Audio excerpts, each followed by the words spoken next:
Hello and welcome into another episode of the Fantasy Football Forecast. We are back together on the mics after a couple days off. My brother got married, and I did mention in my speech that he is looking for his first title, so that was very fun. And now we're going to be coming at you with week one content now. So we're going to be going at Beat the Waiver Wire. So we're going to be looking at guys that we think are going to be the priority ads for next week. So the first player I'm going to be going with here is not the sexiest name in the world. It is Romeo Doubs. So we know Jayden Reed right now is trying to play through a Jones fracture, which can easily lead to him, missing some more time, even if he does start the season.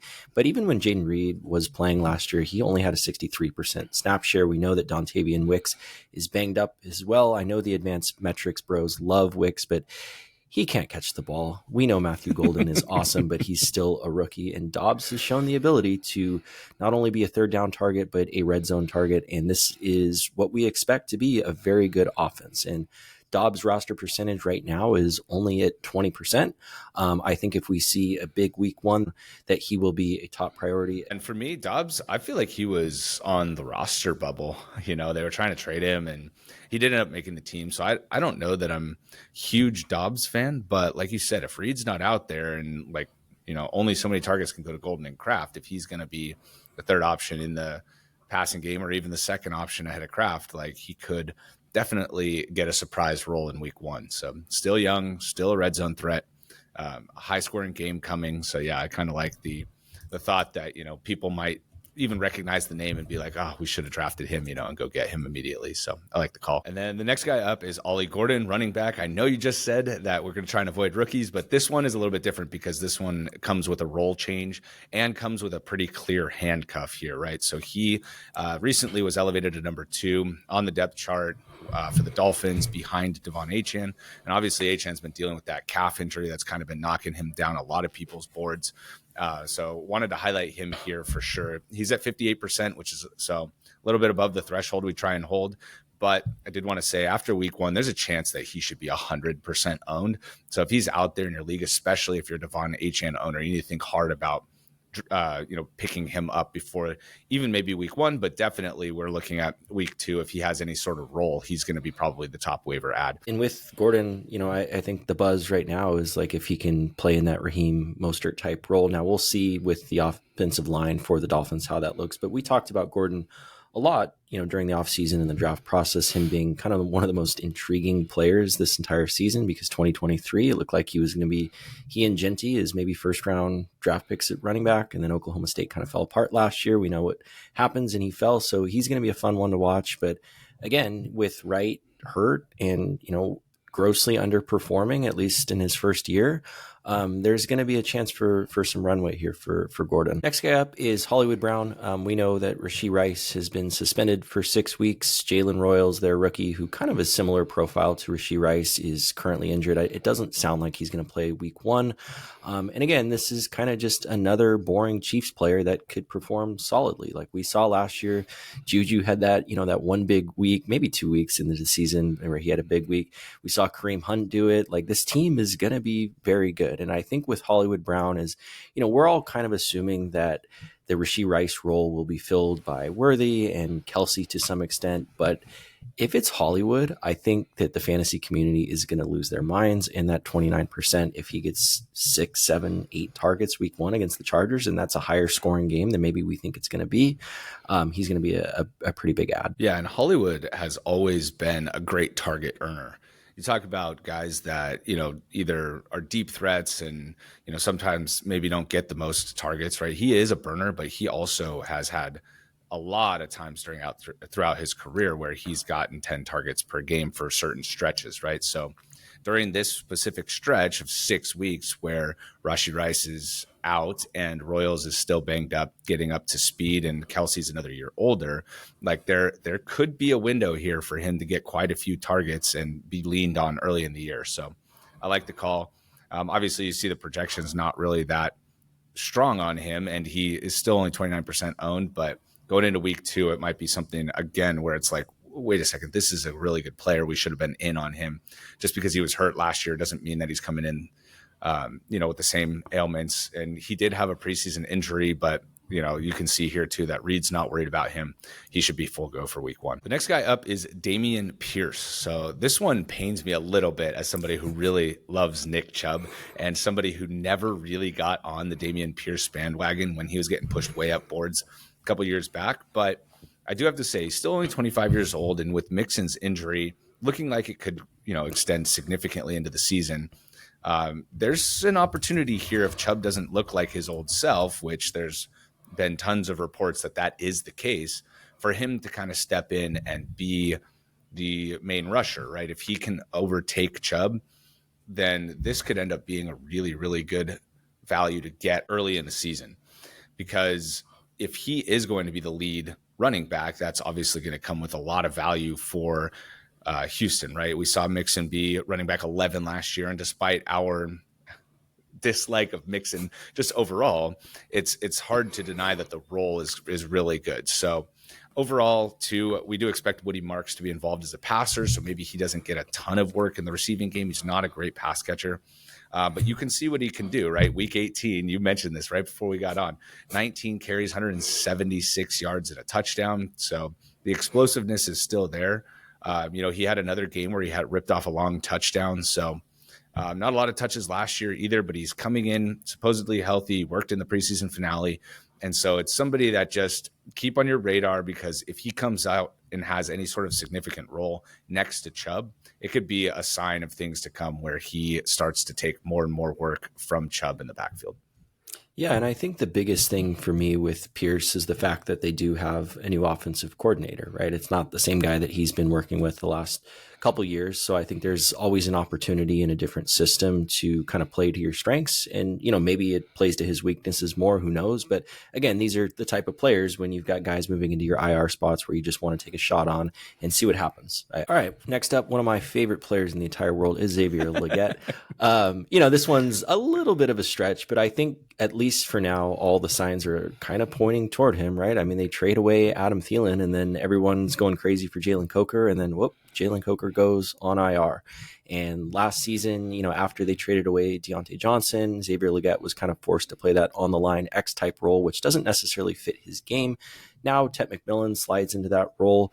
And we know with the Panthers, like, the defense is not going to be good. You and I both trust Dave Canales, and hopefully that step that Bryce Young took in the latter half of the season is real. And I heard kind of a nice comparison on, I think it was like Fantasy Pros or CBS, that Carolina could kind of be this year's like poor man's Bengals, right? Where their defense just sucks.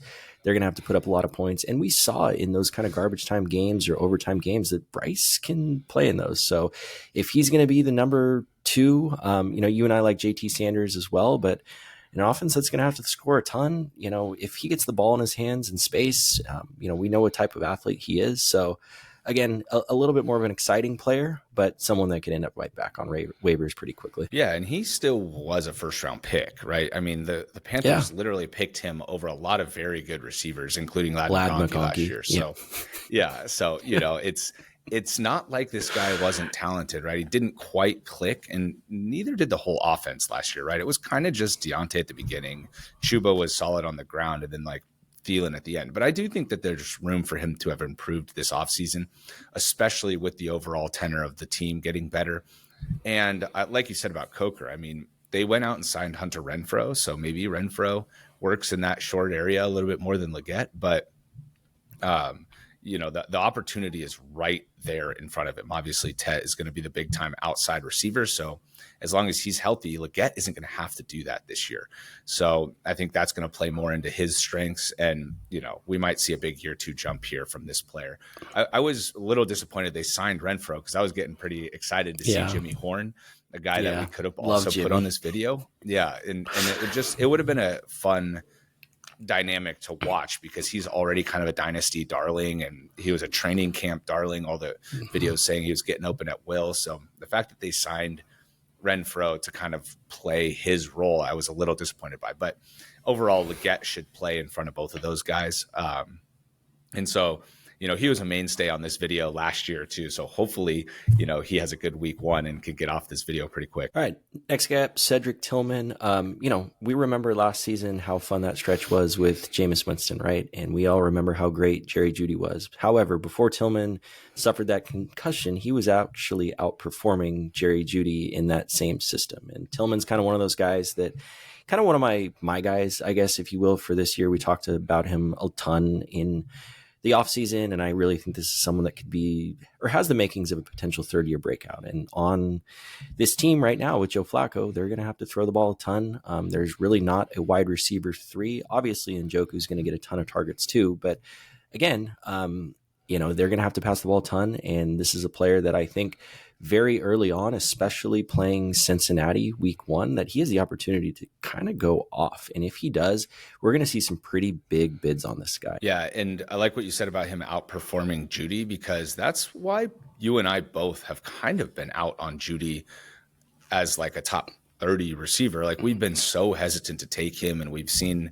Jeudy get pushed way up because of how well he finished the year. But it was like, okay, Tillman was out the whole time, right? And the Denver game, the first game Tillman was out, was the game that Jeudy went for like 250 and 2 scores. And it's like, well, okay, this is awesome, obviously, but there's no Tillman across from him. What would that look like if he was there? And so not to overhype this guy, but this player in particular is somebody that you've comped to Nico Collins. And if you're looking for that third-year breakout on a super athletic and high talent player who just didn't quite get all the pieces in place until his third year, this is as good of a shot as you can take on somebody that's going this late. And so Nico Collins was also going super late going into his third year. Nobody really thought he was going to break out. The situation wasn't great for him early in his career.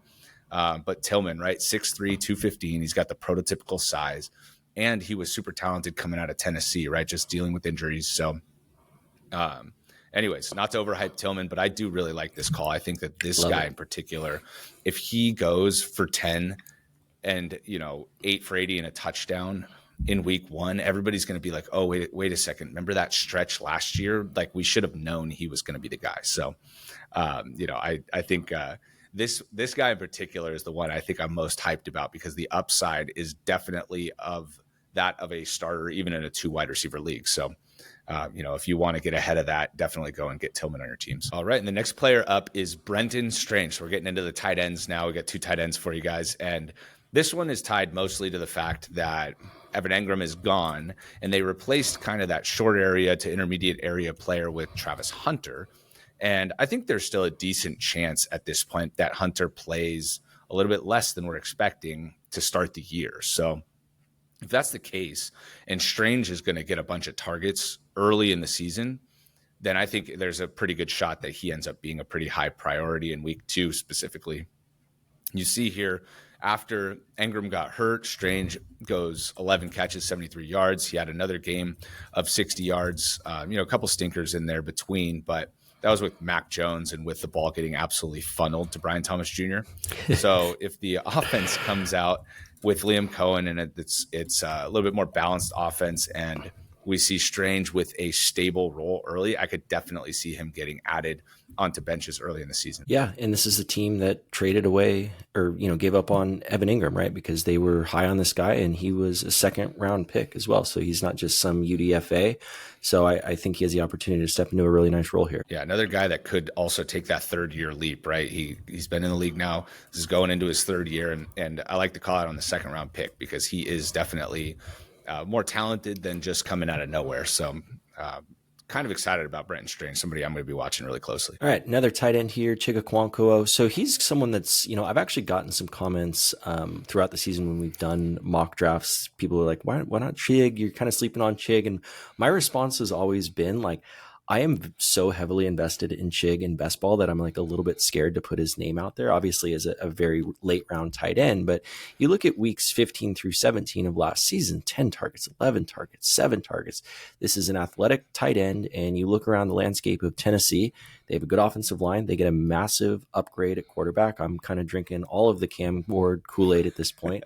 Obviously, Ridley's their number one. You and I like Alec Iomanner a ton, but this is going to be his first NFL season, right? And that takes some time adjusting. So there's a chance that Chig kind of just backs into the number 2 target getter on an offense that's going to have to throw the ball a decent amount. So I'm excited for him. Again, I know we kind of do this every year with Chig, and he makes a big play, and then it's like, okay, here we go. He's finally breaking out, and then he kind of disappears again. So there's a good chance that happens. But I do think at least this season, there's a reason for a little bit more optimism than Will Levis. Yeah, and I think the quarterback upgrade, you nailed it, right? And when you're looking at tight ends, you do want to try and see players that could be the second option on their teams, right? Once you get down to like third or fourth option, you could get lucky with a touchdown from those type of guys, right? And that could end up being his role a little bit more where he scores touchdowns. But like you said, that there is a chance here that he's just the second option in the passing game, because they just don't really have anybody that kind of stood out from camp. So if that is the case and he's going into his 4th year, he's finally a little bit more comfortable.